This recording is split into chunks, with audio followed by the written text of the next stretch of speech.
Gracias por seguir junto a nosotros en República. Cambiamos de tema y lo vamos a dedicar en esta segunda parte para hablar de la propuesta de ley de protección integral de personas defensoras de derechos humanos. Y es un gusto para mí recibir a Loida Robles, investigadora de FESPAD, y también está conmigo Manuel Escalante, investigador y abogado del IDUCA. Buenos días, bienvenidos a República. Bienvenida, Loida, qué gusto. Buenos días, muchas gracias por la invitación. A usted por tomar la invitación. Manuel, qué gusto volver a encontrarnos, bienvenido. Bueno, muchas gracias y gracias por la invitación. Bueno, si les parece, vamos directo con el tema. Loida, coméntenos un poco cómo surgió esta propuesta de ley de protección integral de personas defensoras de derechos humanos que se presentó el año pasado y que se ha venido trabajando. Coméntenos un poco cómo surgió esta iniciativa. Es una iniciativa que surge de la Mesa por el Derecho a Defender Derechos. La Mesa es una instancia política que está integrada por un aproximado de 14 organizaciones y de personas que a título personal, defensoras de derechos humanos, hemos venido trabajando ya por casi 3 años para la formulación de la propuesta. Algo que nosotros siempre tratamos de reivindicar en todos los espacios y que tenemos la posibilidad es el proceso participativo que se siguió para la formulación. Nosotros tuvimos la oportunidad de primero elaborar una primer propuesta y llevar esos contenidos a la población, a defensores de derechos humanos, feministas, pueblos originarios, sindicatos, a varios sectores que nos permitieron robustecer los contenidos. Posteriormente trajimos a 2 personas expertas que nos permitieran integrar toda la gama de observaciones y comentarios que habían surgido de los grupos defensores de derechos humanos.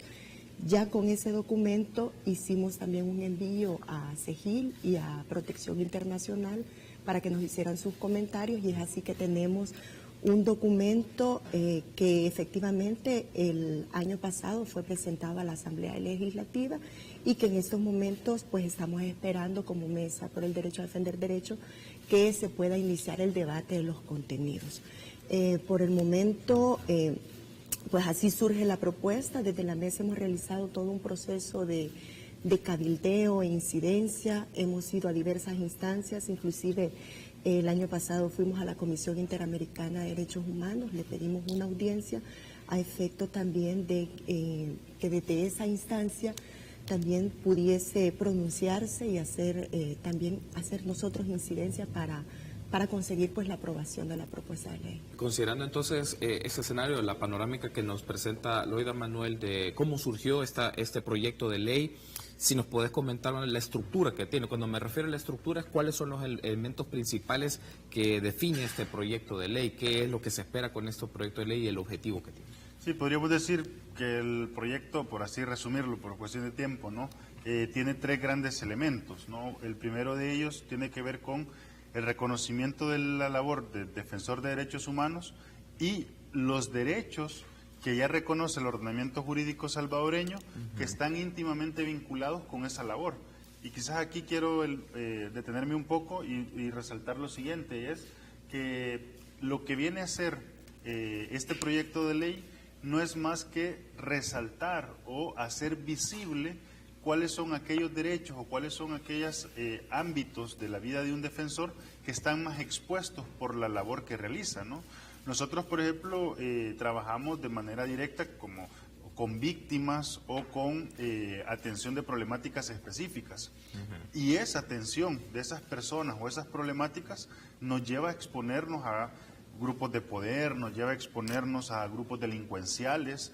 Y entonces, claro, lo que queremos hacer ver ahí en esa primera parte es cuáles son aquellos derechos que el Estado salvadoreño debe tener un especial cuidado para poder proteger y evitar cualquier vulneración, ¿no? O sea, el defensor de derechos humanos, en el ejercicio de su labor, debe de mantenerse siendo defensor, pero no convertirse en víctima, porque si no ya tendríamos 2 víctimas en un mismo proceso, ¿no? Entonces, la idea es que exista, digamos así, un mecanismo preventivo para evitar que nosotros caigamos en esa situación.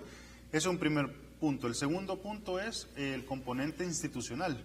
Lo que estamos haciendo ahí es creando una especie de sistema nacional de protección que, dicho sea de paso, también aprovecho para hacer el comentario, no se está creando nada nuevo. Es decir, no estamos creando una institucionalidad nueva, no estamos creando funciones nuevas para instituciones, sino que lo novedoso aquí es articular de una manera específica las funciones que ya realizan los distintos órganos e instituciones públicas.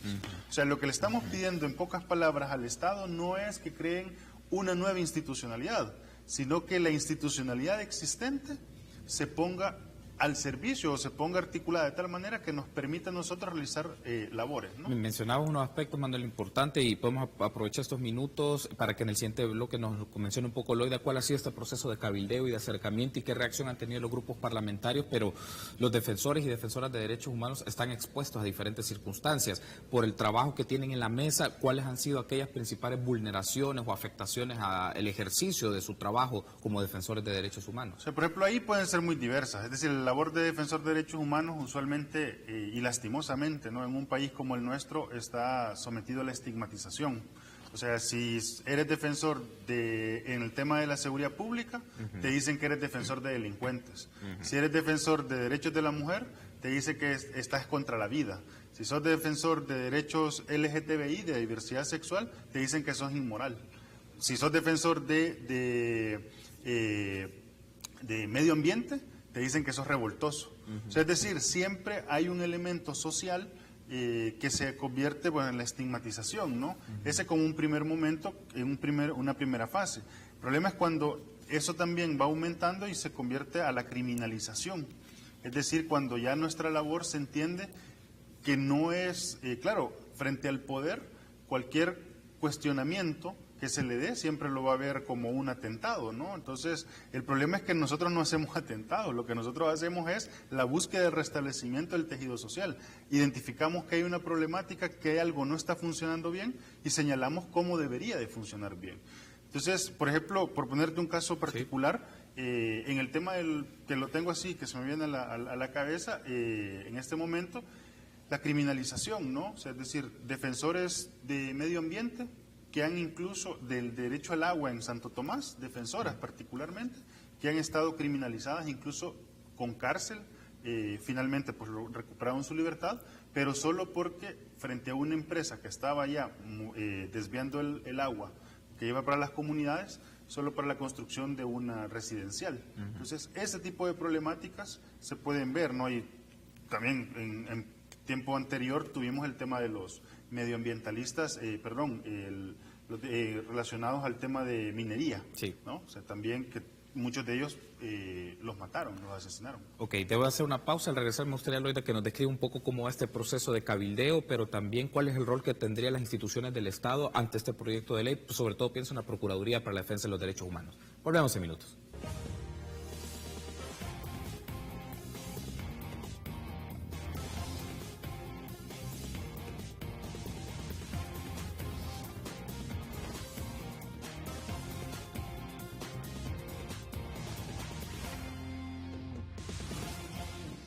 Continuamos platicando de la ley de protección o el proyecto de ley de protección integral de personas defensoras de derechos humanos. Lo hacemos con Loida Robles de FESPAD y Manuel Escalante de Liduca. Ahora, Loida, un poco coméntenos cuál ha sido el proceso de cabildeo, cuál ha sido la reacción de los grupos parlamentarios ante este proyecto de ley, si han tenido compromisos o una discusión o por lo menos compromisos de que en la comisión correspondiente se va a hacer esta discusión y se espera tener un trabajo pues adecuado de los diputados y diputadas sobre ese proyecto. Yo quizás solo antes de entrar a eso quisiera rescatar en los contenidos de la ley.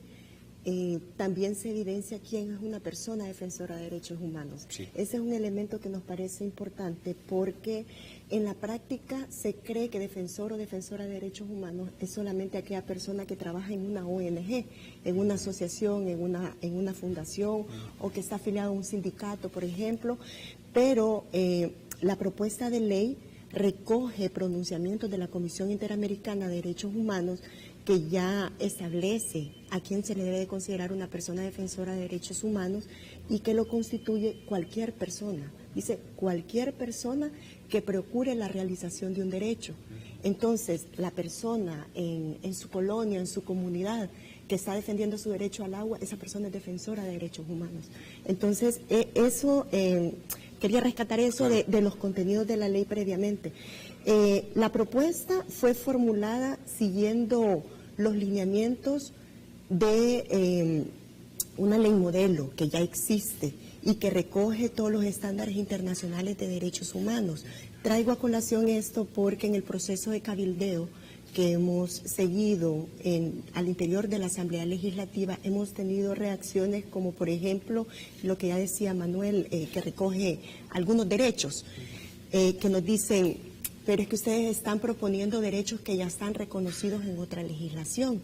Sí, pero es que los derechos que están recogidos acá y que vienen de los estándares internacionales de derechos humanos está en relación a la labor, a mi labor de defensor o defensora de derechos humanos. Entonces, hay derechos, por ejemplo, que se mencionan como el derecho a buscar y recibir información, que se reconoce como el derecho de libertad de expresión, el derecho de libre asociación, por ejemplo, o a optar a fondos para el funcionamiento de las organizaciones.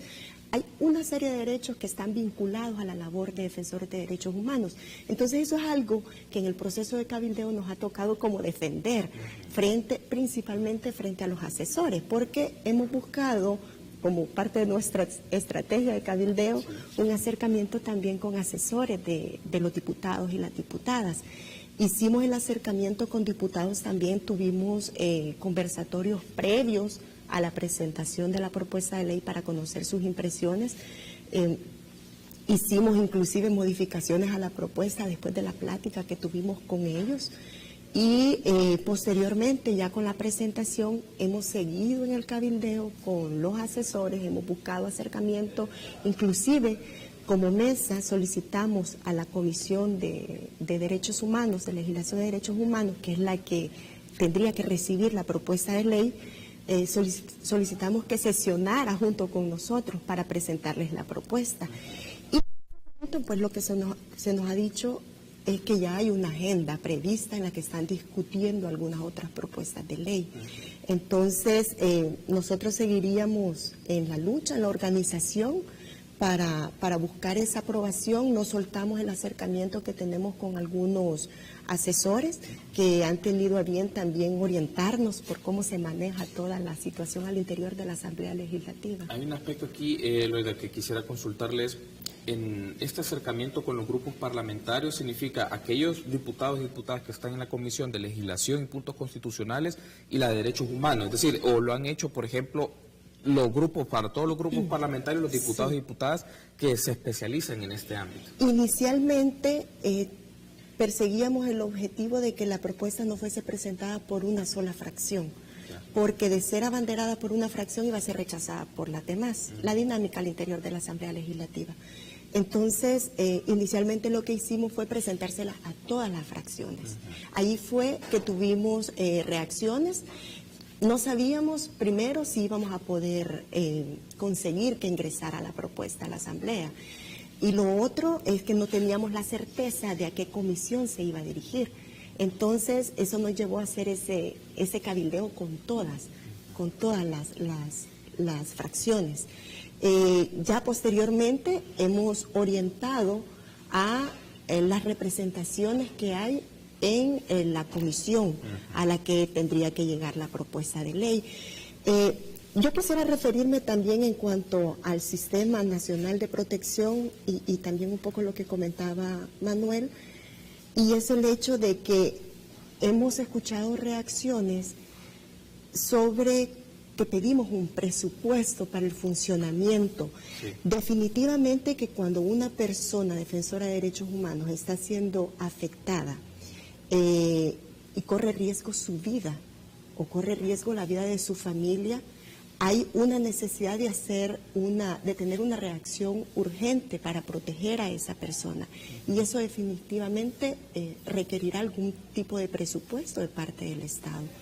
Nosotros no proponemos la creación de una nueva institucionalidad, sino la creación de un consejo ejecutivo que pueda estar integrado por representación de 4 instancias de gobierno y 4 representaciones de sociedad civil, a efectos de que puedan iniciar el debate y un poco garantizar la protección de las personas defensoras de derechos humanos y la creación de un comité técnico que va a ser el que más operativo para hacer, por ejemplo, el estudio de caso, porque resulta de que todas y todos podemos llegar y decir es que me están afectando por mi labor de defensa de derechos humanos, pero posiblemente no sea así. Entonces, le tocará a esta instancia hacer, por ejemplo, el estudio de caso en específico para ver si aplica, digamos, o no aplica como persona defensora de derechos humanos. Me resta básicamente un minuto, Manuel, pero te consulto lo siguiente. Ante la descripción que ha hecho Loida, ¿cuál es el rol de la Procuraduría para la Defensa de los Derechos Humanos en este punto, como parte del comité o del consejo? Es parte del sistema, es decir, la Procuraduría, pues, sin duda, con su labor de defensor del pueblo, tiene mandato constitucional, es parte, sin duda también, y se relaciona con los defensores de derechos humanos de una u otra manera, pero nosotros la concebimos como, repito, una institución más dentro del sistema, ¿no? Por ejemplo, dentro de ese consejo estará el Ministerio de Relaciones Internacionales, sí, Relaciones Exteriores, porque tiene contacto con la Comisión Interamericana, la Corte Interamericana, tiene también la Fiscalía General de la República, porque mucho tiene que ver con procesos penales.